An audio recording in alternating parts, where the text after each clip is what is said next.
Have you ever seen something just absolutely spectacular? A performance so good, so dominant, you're sure you're watching history, only for it to end in a loss.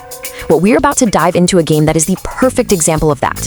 It's the story of a one-man masterpiece going up against the power of a team.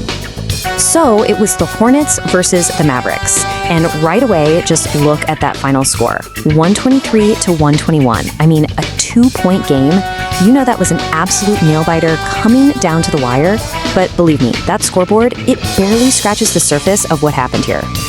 Because packed inside that super tight game was one of the most incredible solo efforts you will ever see. And that brings us to the big question, right? The whole reason we're doing this. How in the world does a player go completely supernova, just lights out, and his team still walks away with a loss? Let's get into it. To even begin to understand this puzzle, you have to start with the man of the hour, the Mavericks' own Cooper Flagg. What he did this night was just, well, it was one for the history books. 49. Seriously, just let that number sink in for a minute. 49 points from one guy in one game. That is the kind of night that almost always gets you a win. He was, for lack of a better word, completely unstoppable. But it's the way he did it that's just mind-bending. I mean, look at that efficiency. This wasn't a guy just chucking up shots hoping they'd fall. Flagg hit an incredible 69% from the field. And from the free throw line, perfect. It was an absolute clinic on how to score the basketball.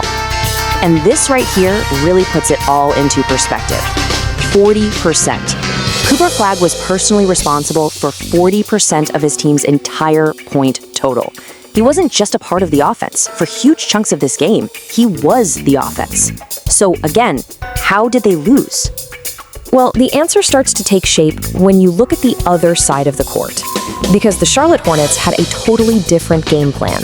They decided to fight Flagg's one-man army with a deep, balanced team attack. Now, the Hornets had their own star going off, you know? Kon Knueppel had a fantastic game, dropping 34 points. That's a great night for anyone, but it's still 15 points less than Flagg, and that's the whole point. Knueppel didn't have to win this thing by himself, because he had help, a lot of it. You had LaMelo Ball dishing out 9 assists, just finding open guys all over the floor. You had Miles Bridges crashing the glass for 8 rebounds. It was a true team win, with different guys stepping up when it mattered most. That was their answer to Cooper Flagg's brilliance.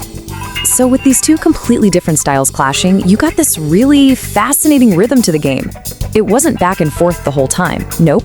This was a game of huge, massive momentum swings. And get this, for most of the night, it looked like Flagg's heroic effort was going to be way more than enough. The Mavericks were in the lead for 83% of the game. At one point, they were up by 15. It really felt like it was their game to lose. This chart shows you exactly how it all went down.